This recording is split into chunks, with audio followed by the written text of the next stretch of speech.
Paul Adams with the enormity of what we've witnessed over the past year. Oleksiy Goncharenko, let me start with you. There was a moment which stuck with me this week, and it's this image of President Zelensky alongside Joe Biden, wiping away a tear as he introduces the president to his top team in Kyiv. Part what I'm sure through sheer exhaustion, but also I'm sure out of immense pride for what his team has achieved this year. What will you be reflecting on tomorrow? Yeah, that was a difficult day. But first of all, I need to say that it was not the beginning of the war, because many people are saying that was the beginning of the war. In reality, the war started on February 20, 2014 with the Russian attack on Crimea. So it's already the 10th year of this war. But yes, definitely the last year was extremely difficult, especially difficult that is a full-scale invasion. I will remember for all my life this 5 a.m. when my wife called me because my family was in Odessa, I was in Kiev for the meeting of the parliament, and how she called me saying that she heard explosions, and I started to hear the same in Kiev. Definitely that was a tragic year. But also it was a historical year, because I think that the whole planet found Ukraine finally on the map of the world. And maybe even more important, that Ukrainians themselves found the strength inside of us to win. Because in Ukrainian history, there was a lot of heroic deeds, but we tried to fight for our independence, but we lost. But now we are absolutely confident in our victory. What is striking is that today Ukrainian people are much more optimistic about the future of the country than they were on February 23 of 2022, the day before invasion. That is striking, because people finally feel the strength to win. We feel ourselves on the right way to European Union, to NATO. We feel ourselves the frontline unit of the free world. But definitely we want this war to finish as quickly as possible, victoriously for us. Lord Dunnett, we'll talk a lot tonight about the war and where it's headed, but we are marking a moment tomorrow. How would you want Western leaders to think about the anniversary in terms of their strategy going forward? Well, I think the first thing actually is to recognise, although we are recognising the first anniversary of the attack 12 months ago by Russia on Ukraine, this, of course, is a war that's gone on since 2014, and we really mustn't forget that. I think the thing also that we have to accept and understand is that in classic military involvements, most conflicts like this end with some form of negotiation. But this war, you look at the position of President Zelensky, you look at the position of Vladimir Putin, they are totally irreconcilable. So this war, in my opinion, and I think it's an opinion shared by many, is really only going to be settled on the battlefield. And therefore, yes, the Ukrainians have fought fantastically. The West has come in and supported them in the first phase to make sure that Ukraine did not lose. We supplied a lot of anti-tank weapons and that kind of equipment that was necessary. In the second phase of the war, we provided a lot of additional long-range artillery that's really hit the Russians hard. But now we're in the third phase of this war, when, yes, of course, there's going to be another offensive at some stage by the Russian army, which on the basis of all that we've seen so far will fail. But then there's the opportunity for the Ukrainians, with Western support, to mount a counteroffensive that could be decisive, and could be decisive this year. That's what we've got to focus on, and that's what we've got to hope happens, that this war is settled on the battlefield in Ukraine's favor, and that by the end of this year, every square kilometer of Ukrainian territory is under Ukrainian control, and the Russians have gone back to where they belong, Russia, and whoever's in the Kremlin, well, that's a different issue. Evelyn, there's no doubt that the direction of this conflict and the Western support for it hinges on American leadership. I think that much was clear this week, listening to Joe Biden and the reaction that he got in Warsaw. But if you look at the support for the war in the United States, it is dropping, down from 60% last year to 48% at the end of January. Now, President Putin is betting that the support and sympathy for Ukraine will eventually run out. So how does Joe Biden keep the Americans on side? Well, first, Christian, I want to say that while, yes, of course, U.S. leadership is critical here, we are the ones in the United States who have provided the largest assistance, and we are holding the alliance together and providing that example. But I want to really give a shout out also to your former and current prime ministers, Boris Johnson and now Rishi Sunak.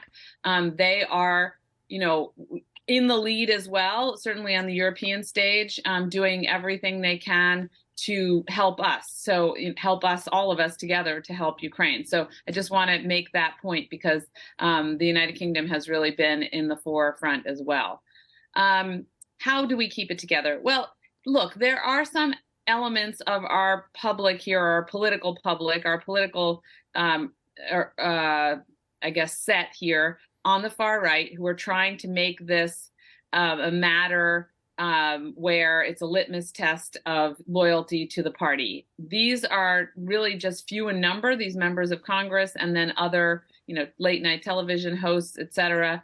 And I don't think they're going to succeed, quite frankly, because I think Ukraine is going to win. Ukraine is going to have, of course, some difficult times ahead, but we are still going to be on the side of the winner, which does make it easier to fight back. And there is broad bipartisan support. There has been from the beginning, and we saw at the Munich Security Conference, I was there last week, the broad bipartisan support all the way up to the leadership of the Senate and the House. Michael Kaufman, let's turn to how the war has gone over the last year, because you've been looking, I know, at all the maps. Let's start with this one. It's a time lapse of how it's evolved since the invasion last year.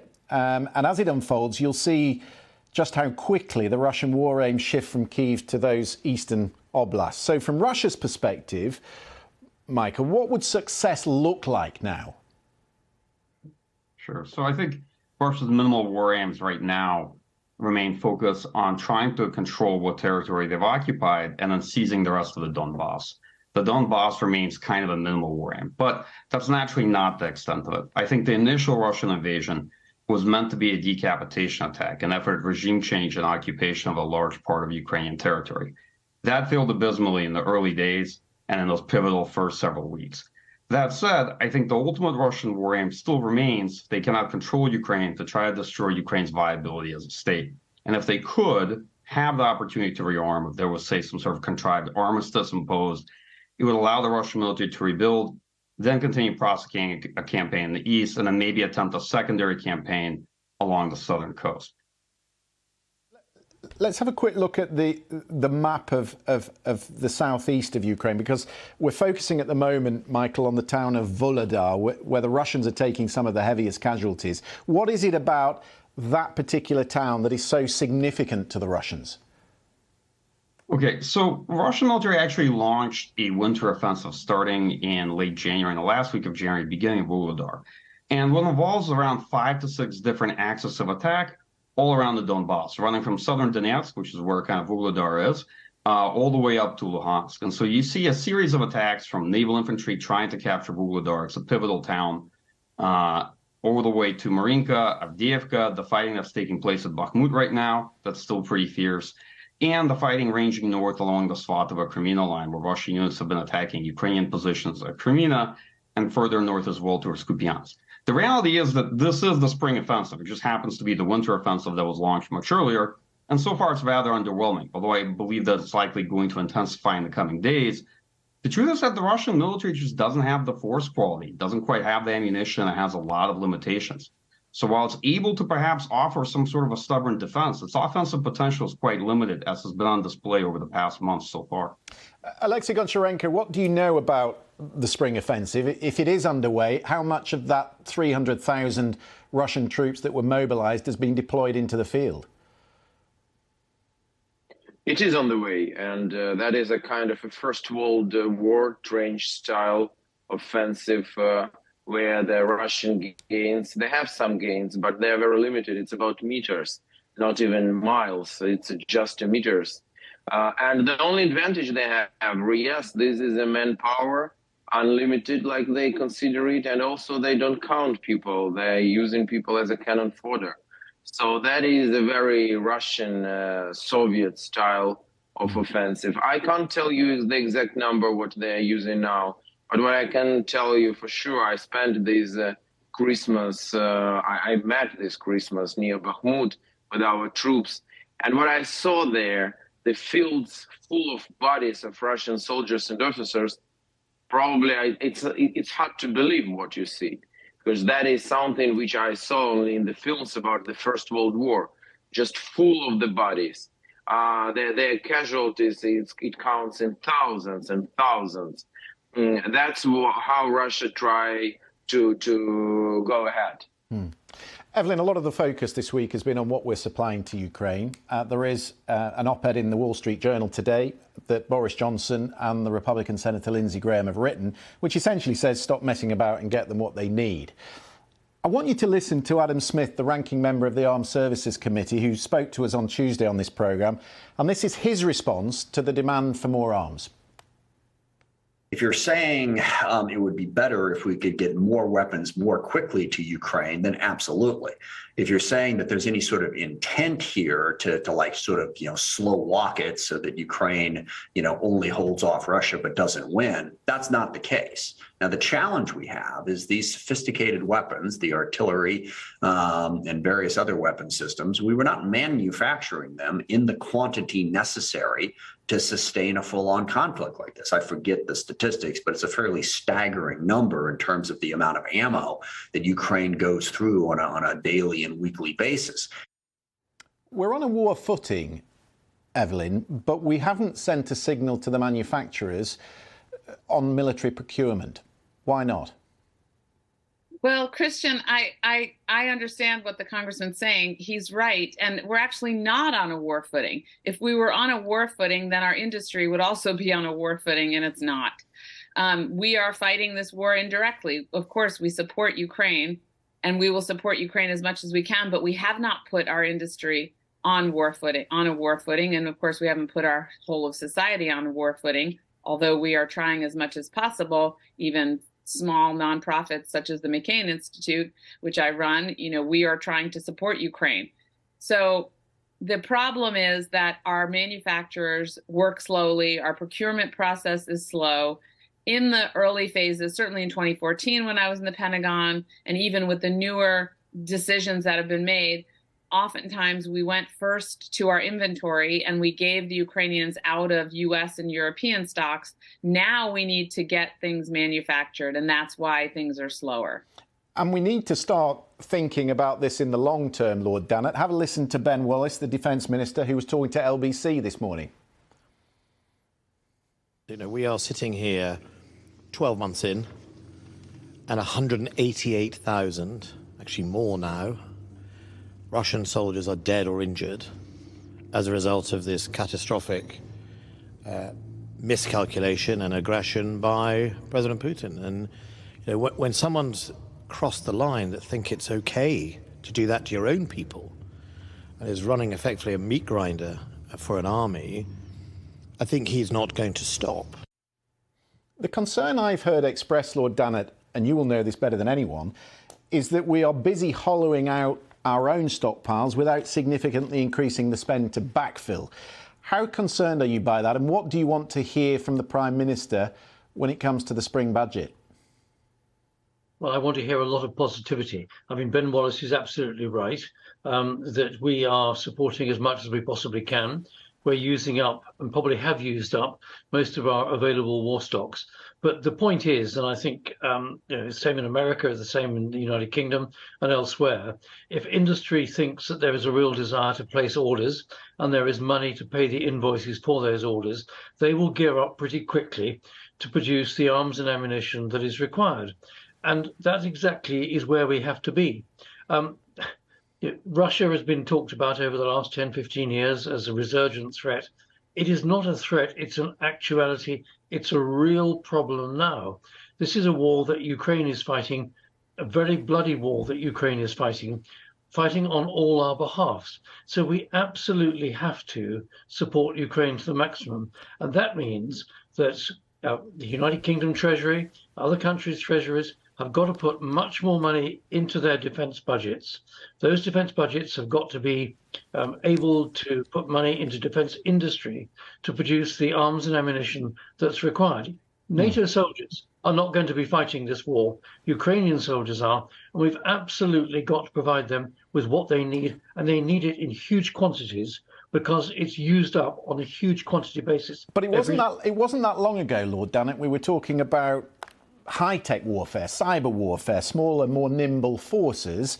This is old-style attritional combat. This is what we saw in the Second World War. So has there been a shift in thinking? Did the generals originally get it wrong as to what is really required? No, the generals haven't got it right. The politicians and the Treasury officials have got it wrong, because what we've been saying is that, yes, high-tech equipment is really good. Cyber warfare is important. Utilizing space is really important. But use the golf club analogy. When you've got some rather smart new clubs going into your bag, that's fine. But actually, that doesn't mean to say that the old clubs are no longer needed. And as far as this war has shown, the brutal toe-to-toe, chin-to-chin, bloody gutter fighting that has always characterized boots on the ground fighting it up are still required. Yes, the new stuff is required. The old stuff is still required. The disappointment for Treasury officials is the new does not replace the old. The new and the old go together, and it costs more. So defense budgets have got to go up because the whole range of capabilities has got to be increased so that we can meet the problem wherever it is. That's the reality, and that's the real wake-up call for this war for the United States. Fantastic, the support. To be honest, the Ukrainians would have been completely stuffed, to be honest, if Uncle Sam had not woken up to this. Yes, okay, Boris Johnson in the UK has done its stuff jolly well. Other European countries have as well. But we've absolutely got to realize that this is a major war, requires major commitment to resources, and particularly industry to fire up to provide the arms and ammunition that the Ukrainians need. Michael Kaufman, do you think part of the reason that we've fallen so far behind in supply and procurement of weapons is because really we've not decided what the strategy is for this war? We don't know what winning is or what it looks like. Well, no, hold on. Procurement and supply is done based on your own defense strategy, your own defense planning, and the kind of wars you intend to fight. And I think one of the challenges that previous speaker identified is that, to be frank, look, at the end of the day, conventional warfare, beyond the initial operation, very often does become a war of attrition. It comes down to replacement of material, manpower, ammunition. It comes down to mobilization of your defense industrial base, to reconstituting your own forces, right? And this is a reality that's often been forgotten because folks have had this conversation looking at great power adversaries, looking at opponents like Russia and China. I'm here, of course, naturally speaking from a U.S. perspective. I am based in Washington, D.C., but more or less investing in a high-tech maneuver war that's going to last several months. And then when you look at the stockpiles of key munitions, of ammunition in general, and of production capacity and how long it takes to ramp all that up, it's really not there. Now, I think to be fair, with regard to this war, NATO has already contributed a significant amount of different types of munitions and equipment, and the U.S. has made investments in production capacity. But here's the rub. Most of that production capacity will take quite a bit of time to online because you have to build new plants, build new production lines, what have you. So there is a real near to medium term gap. And we are finding that out about ourselves, meaning this war is telling us quite a bit, not just about Ukrainians, but about ourselves. And some of the things that defense establishments were using as bill payers, as maintenance, sustainment, readiness, ammunition stockpiles, and they were cutting that in order to buy more capabilities, more toys, more aspects of the force that they preferred. Those are the real things that we need to invest in. We're talking about the tensions over stockpiles on this side, Michael, but actually when you look at what's happening on the Russian side, there's been a very public spat this week between Yevgeny Prigozhin, the man who runs the Wagner Group, and the regular army, the generals, the defense minister Shoigu, the chief of the general staff Gerasimov, and it's largely because they're not getting the weapons they want. What do you read into that? Yeah, so there's two ways to interpret that. I mean, the first way is that there's been a long-running competition and confrontation between the regular military and Prigozhin and his Wagner PMCs, and essentially Gerasimov taking over command of the operation again is a big political defeat for Prigozhin, and now he's being cut off from munitions. There's another actually much more straightforward explanation. During much of the late fall and winter, the bulk of the fighting was at Bakhmut and a little bit at Crimea, and largely the artillery that the Russian military was supplying to the front, a lot of it was probably going to Wagner PMCs, fighting for Bakhmut, sending waves of their soldiers backed by artillery. Since the winter offensive began in earnest, there are now all these different axes of advance, and the Russian military gets priority over Wagner. And now all Wagner gets is a tiny fraction of whatever artillery ammunition is left. And no doubt Prigozhin is complaining. And one other point, his complaints do tell you something very important. If he had a direct hotline to the Kremlin, to Putin, he would need to be making public statements like this, hoping to get Putin's attention. It tells you how little power and practice he actually has. I personally think that Prigozhin is a personality in terms of his overall power and relevance. He is a figure of fascination, but he's grossly overbuilt, especially in Western media. Michael, I know we have to say goodbye to you, but our other panelists are going to stay with us. We're going to go to a quick break. We're going to hear from the German ambassador in the next half hour, the German ambassador to the UK, and we're going to talk about that vote at the UN General Assembly. Do stay with us. We'll be right back. Oleksiy Goncharenko, I remember at this time last year, the UN Secretary General was touring Ukraine and Russia, trying to prevent the war from unfolding further. What do you make of the role the UN has played over the past year? First of all, I want to react on what I've heard before, because I think that is very important. And at the beginning, I want to say that I'm extremely thankful for all support that Ukraine is receiving today from our partners. And a special thank you to the United States as the biggest ally and partner, and to the United Kingdom, which showed leadership from Boris Johnson time until now. But I want to tell you that we can't just say that it is a problem of production, stockpiles, and everything else. I joined, after the attack of Russia, I joined territorial defense, and the first month I was there, I saw everything by my own eyes when we were defending Kiev. If Ukraine in March of last year would have what we received later in May, June, we would finish the war in April. The same was in summer, when if Ukraine would have tanks and HIMARSs and long-range missiles, we could finish the war in autumn. And today, why Ukraine is not provided with the ATACMS, with the long-range missiles? It's not the question of stockpiles. It's not the question of time, because Ukraine already have HIMARSs and MLRS, so launchers. We have a trained crew, and the only thing which is lacking is the long-range missiles. That can be a game changer, because 12 Leopards, 14 Challengers, with all respect, that is not a game changer. That is not. What we need is a long-range missiles in enough quality. And again, it's absolutely possible. But still, this decision is not made. I don't know why. Maybe like it was a year ago when Western generals were telling that Kiev will have just 3 days and then will fail. But they failed in their prognosis. So maybe they're now again making a mistake. But I want to tell now here in live, to urge our partners to give us what we need now. Not stop to chase after Putin, but to give it now and let us to finish this war quickly. That is absolutely possible.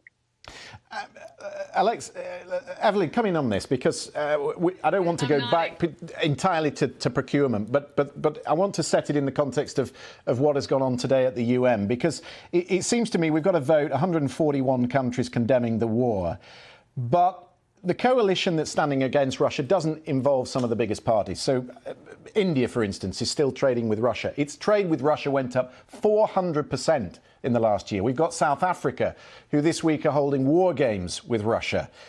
Sergei Lavrov has been to 9 countries in Africa and the Middle East in the past 6 weeks. So the truth is that there is a deep global divide still on upholding the UN Charter. Yeah, that part is shocking. I just want to say that I do agree with Minister Goncharenko that we should be providing longer range artillery and also fighter aircraft to Ukraine. But getting to your question, look, diplomatically, we are doing well. I mean, Ukraine gets overwhelming support from the members of the United Nations. The world community understands that what Russia's doing is an atrocity, but countries are unfortunately hedging their bets, following their self-interest. They're getting cheap oil. That's why India's trade has increased. They're taking advantage of the ability to buy oil more cheaply from Russia.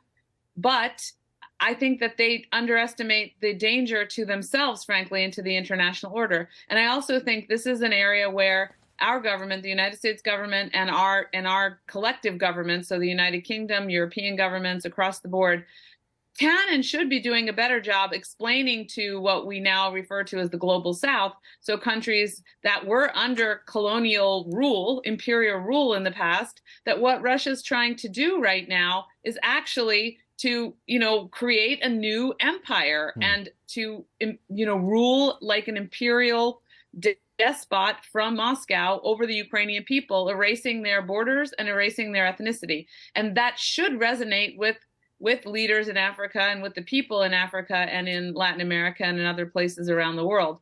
But we're not making that point, I think, powerfully enough.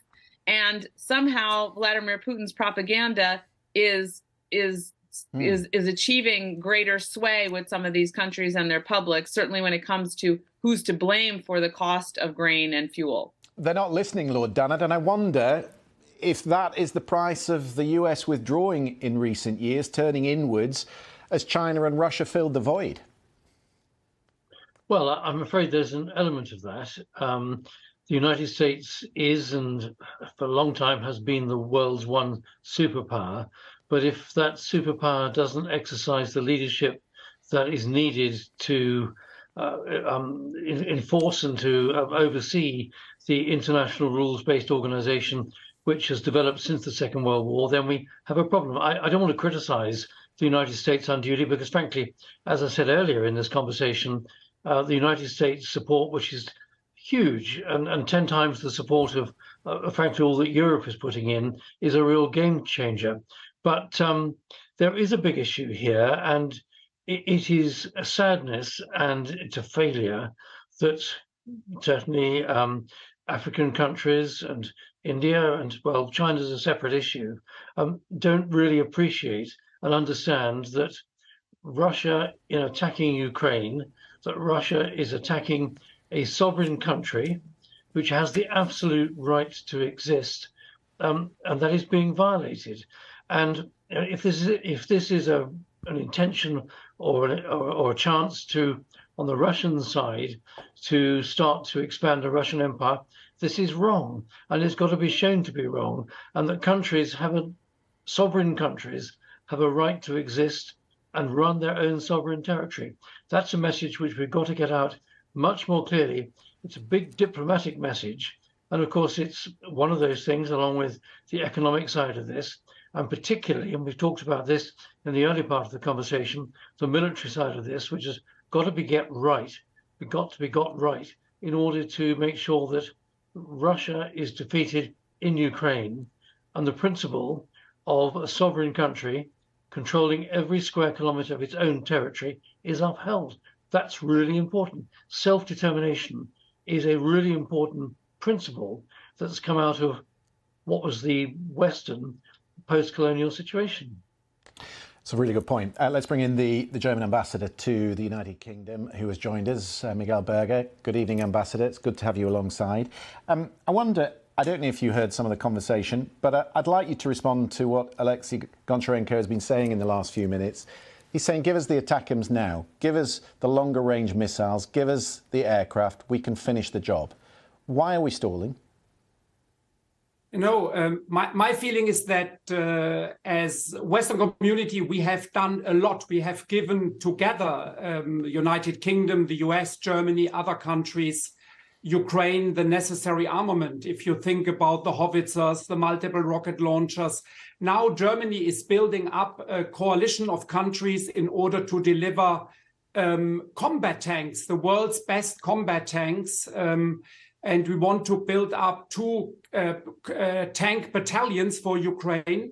And the first tanks will be delivered end of March. So my feeling is we have done a lot, and we have made a clear commitment that we will continue to support Ukraine as long as this is needed.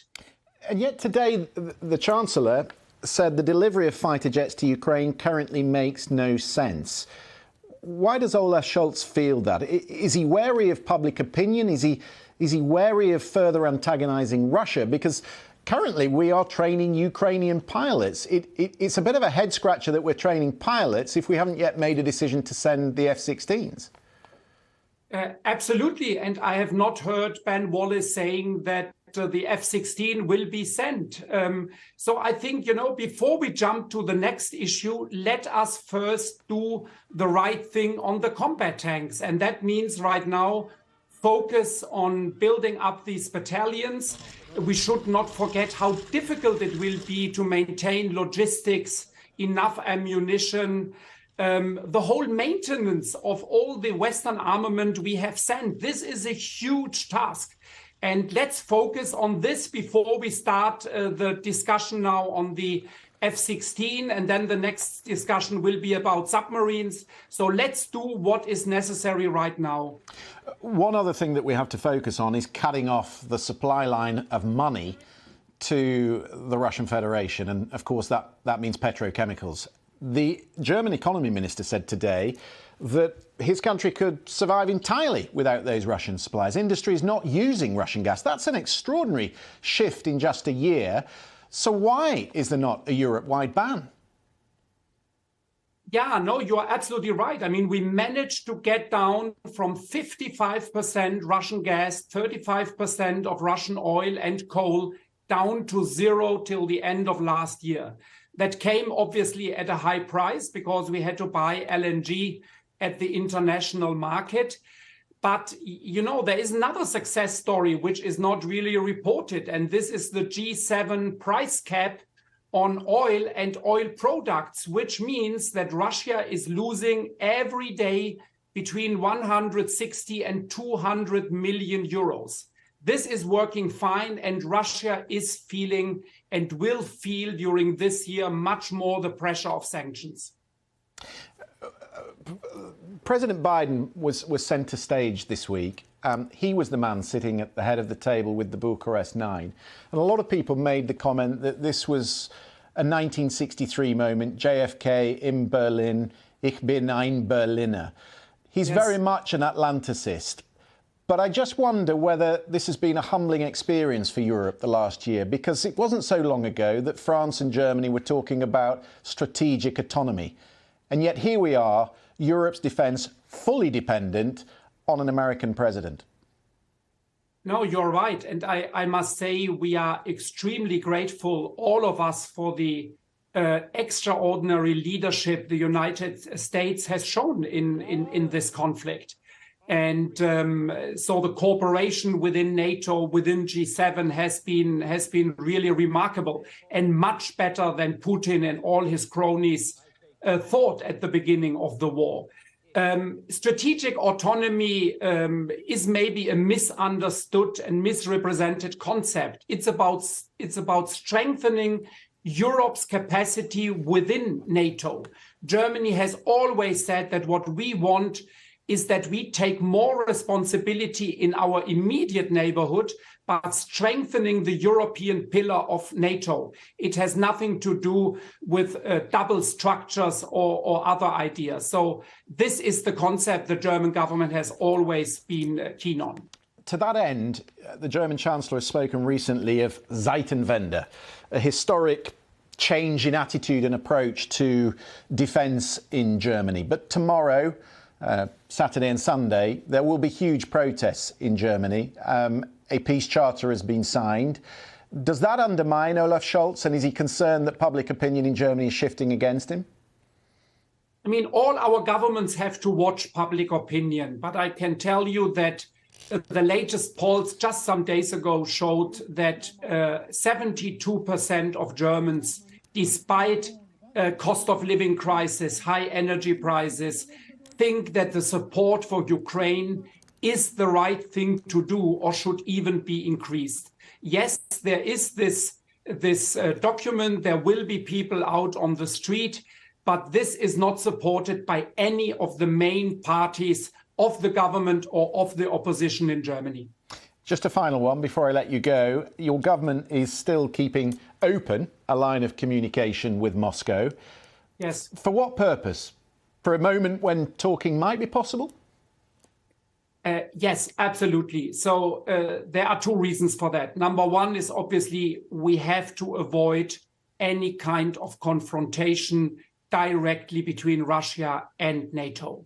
And second, we have to be prepared for the moment when diplomacy can kick in, can take over. We are not yet there. Putin has not changed his objective of destroying Ukraine, but maybe the moment will come thanks to also not only the bravery of the Ukrainians, but also our military support. And it is crucial to maintain this kind of contacts with Putin personally and the Russian leadership in order to be prepared for the moment of diplomacy. Ambassador, thank you for being with us this evening. Thank you. Oleksiy Goncharenko, the Prime Minister of Estonia, was on the BBC this week, and she says Russia needs to be seen to be defeated, and for her there is no peace that leaves Russia or Russians within Ukraine's 1991 borders. Do you think that is the way other Europeans see it? Do you think that's the way the German government sees it? I think, first of all, that she's absolutely right. I don't know how everybody sees the situation, but she's absolutely right, because that is not about Ukraine. First of all, I need to explain why for Ukraine it's unacceptable. It's not just about territories. Russia is committing genocide against Ukrainians on the occupied territories. All 5 criteria of what is genocide are met, unfortunately. We have forceful deportation of people, first of all children, to make from Ukrainian children Russian. We have rapings, we have sexual crimes, we have mass murders, we have everything. So we just can't say, okay, let Russia continue to do this with our people. How anybody can imagine this? Secondly, that is not only already about Ukraine, but about the whole world. It's a much wider picture. If Ukrainian territorial integrity would not be restored completely, it will mean that there is no international order in the world, that international law doesn't work, that you can attack, you can take something, and you will be okay. That will be an end of international order. That will be a beginning of a huge bloodshed. And the last but not the least, don't forget, please, that Ukraine was the only, and for the moment is the only nation in the human history which voluntarily gave up nuclear weaponry. And if after this, Ukrainian territorial integrity will not be restored completely, that will be a clear signal for everybody in the world. Your security depends just on you, not on the rules, but just on you. Go nukes. You should have a nuclear weaponry if you want to have security. Yeah. What will be the world in 10, 20, 30 years? That is the direct way to nuclear war, I don't know, in Southern America, in Africa, in Asia. So that will be the end of non-proliferation policy. You make a very good point, and a commitment was made in the 1990s. Lord Dannett, pick up on that point, because it's not just about Ukraine. There are 2 military axes that are forming. People picking sides. There's NATO on one side, Russia and China on the other. A lot of people see in this echoes of the Cold War, and the speeches that we've heard in the past week certainly sound familiar. Do you think it's similar, or is it very different? Well, there's a danger that it seems to be the same. But I think the last point that was made is really, really important, that yes, Ukraine, as part of the Soviet Union, had nuclear weapons under its control. But it's decided that as part of becoming an independent sovereign country, that it would give up its nuclear weapons. And there were international agreements, which the Russians were party to, United States, United Kingdom were party to, as other nuclear nations, that we would undertake to protect Ukrainian security. And that is really, really important. And of course, if that actually now fails, then why should not other countries? I mean, there's a big issue with Iran at the present moment, which would appear on the one hand to be wanting to develop its own nuclear weapon, as other countries have done. The nuclear proliferation issue is a mega issue which has to be factored in to this particular discussion as far as Ukraine is concerned. So I really can't stress too much that the absolute obligation, forget what Russia has done, well, you can't forget it, you can actually just condemn it roundly. But in terms of the guarantees that Russia gave to Ukraine, having given up its nuclear weapons. Other countries absolutely must stand by that, because there's a really critical issue as far as world security is concerned.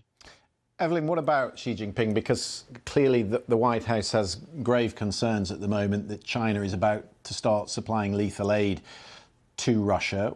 What would be the sum total of that? What would be the consequences of that? Well, Christian, I'm afraid that if China did decide to provide lethal military assistance to, or any military assistance, frankly, so far they have been, it sounds like, providing dual use things, some computer chips and items, some metals, etc., that can be used to manufacture weapons.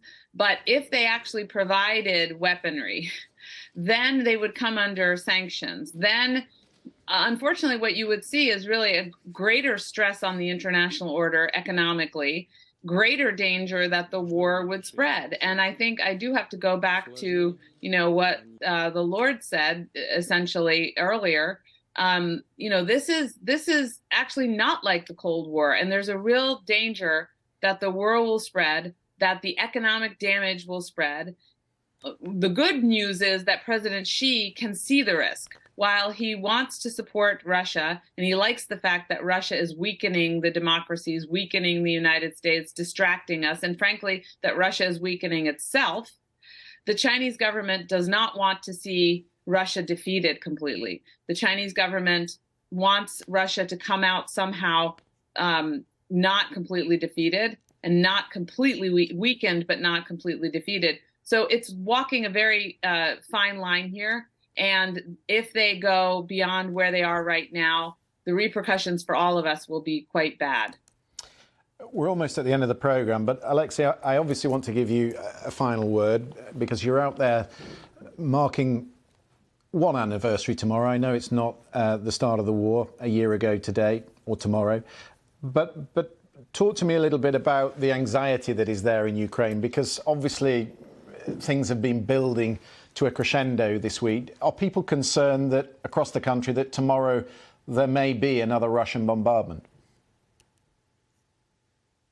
Yeah, people are concerned, but Ukrainians, we got used already to this. I don't think that Russia will surprise us with something tomorrow.